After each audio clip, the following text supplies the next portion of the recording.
right, so today, Josh, we are putting you in the hot seat. I have gone to ChatGPT and come up with the 10 most frequently asked marketing questions.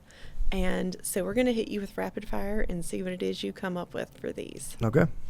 All right. How long does digital marketing take to work? Forever. No, I'm just kidding. It just depends on what the goals are. I mean, the whole question of does it work? Well, when does it work?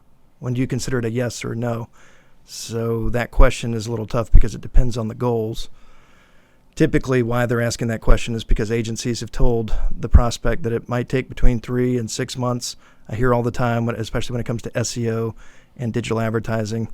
The truth is you should start to see results immediately and measure those results so you can see the trend. But there's nothing that should take 6 months, even 3 or 4 months.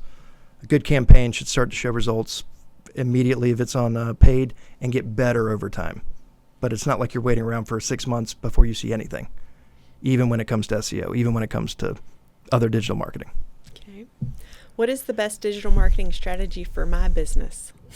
Well, of course, everybody asking that question is a little bit different, but that is the question. You need to work with a marketing expert or an agency that can help guide that process, because digital marketing for a plumber is a lot different than digital marketing for a national e-commerce brand or a nonprofit. The channels that you use are different. The tactics that you use are different. So that's a great question. Tell me what type of business it is and then I can answer it better. Okay. How much should I spend on digital marketing? Now that's the question. I've seen charts. I've seen studies where, depending on the type of business, whether it's business to business or it's, business to consumer, or whether or not it's a SaaS model or it's a service-based, type of organization, those percentages change, including labor. I've seen anywhere from 6% to 15, 16% be in the normal range of total overall revenue allocated to marketing. However, I would say if a company's in hypergrowth, if they're a sales-driven organization, then there should be a little bit more emphasis on the marketing. And if you have a positive ROI, I don't think it really matters what the overall budget is. It's what you can do as a business to be profitable, and from a liquidity standpoint, what can you afford to invest? What is the difference between SEO and paid ads? Which one is better? Well, for the last 20 years, I would probably be singing the SEO, suggesting that. But I think right now, Google has rearranged the SERPs, the search engine results pages, to favor ads and maps. So I'm seeing a lot better results.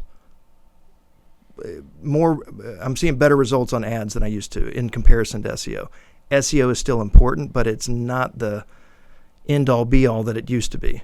So I'd say, SEO is the organic side of search engine results. Paid ads are paid ads. So you're either paying per click to get in front of folks that are searching for your product or service, or you're showing up organically, naturally on the search engines. There's less control on that side, but once you're there, you're not paying per click. So the results are on the same page.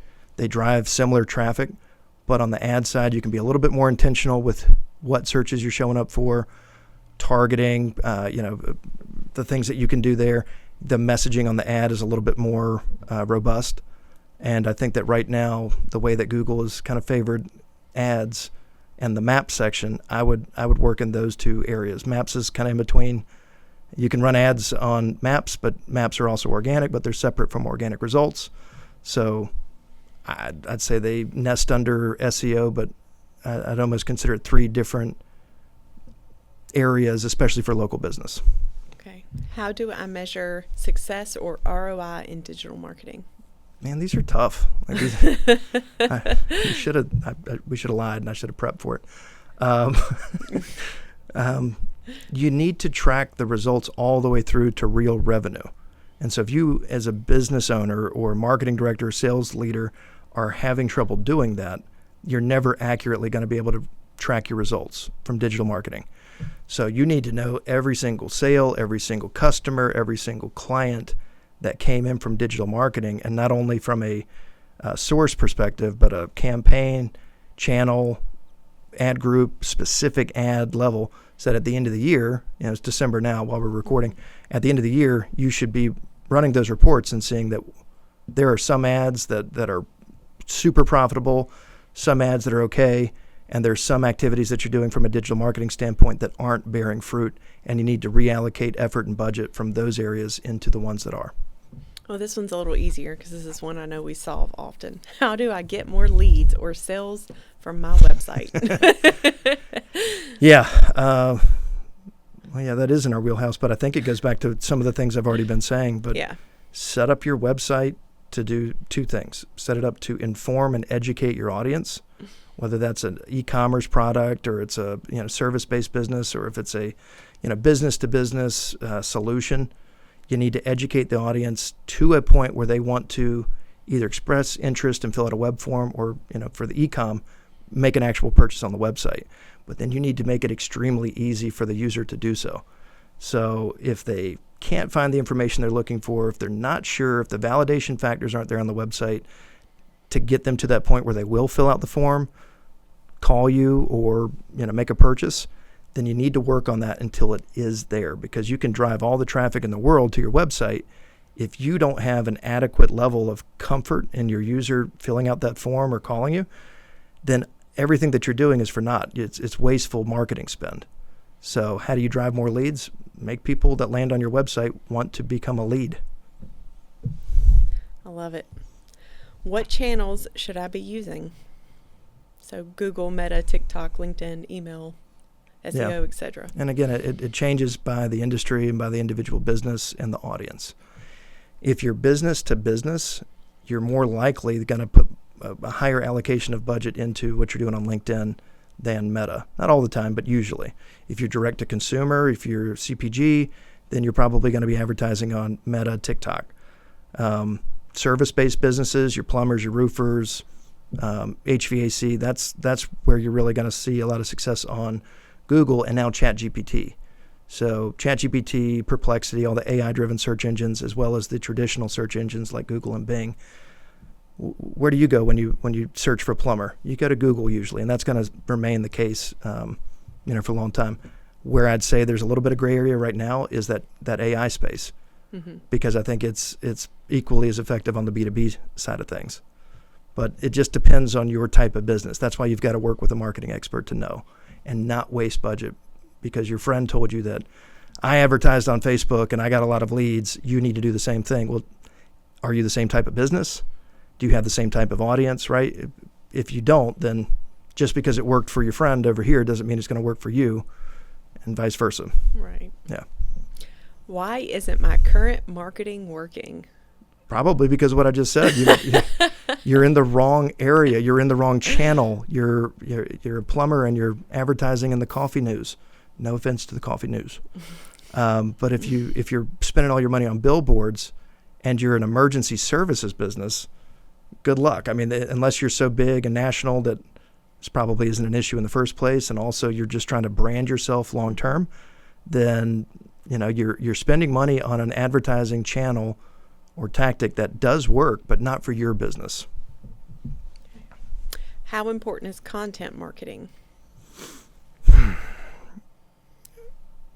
It's vastly important. It's not important in the same way that it used to be. Long form content is not as digestible as it used to be. People are less willing to read long papers and white papers and articles, even blogs as they used to be. But short form content and video content is crucial. So content, still important, but you need to be specific in what type of content you're producing. And again, there's always exceptions. If you're an engineering firm, then that long form content's probably still working much better. But if you're a local business, put the time into short videos, explain products and services, explain value add, explain the value proposition very quickly and succinctly, and chop that up into shorter, digestible chunks of information. All right, that brings us to number 10, last but not least. Good. Can digital marketing work for my specific industry? I have not hardly found an industry where digital marketing in some way, shape, or form is not effective. There are types of industries where it is more or less important. That's for sure. But in most cases, there is something you need to be doing on the digital marketing front to propel your business forward. Again, might be a little bit more intense, less intense, but there is something out there that you need to be doing as a business in the digital marketing realm. All right. Well, those are our 10 questions that people like to ask ChatGPT, and now they don't have to because we just asked you instead. Solve the problem. Now the world is all right. Well, thanks for joining us today. If you've stuck with us to this point, then be sure to like, share, subscribe, and comment. And we hope to see you next time. Thank you. Cool.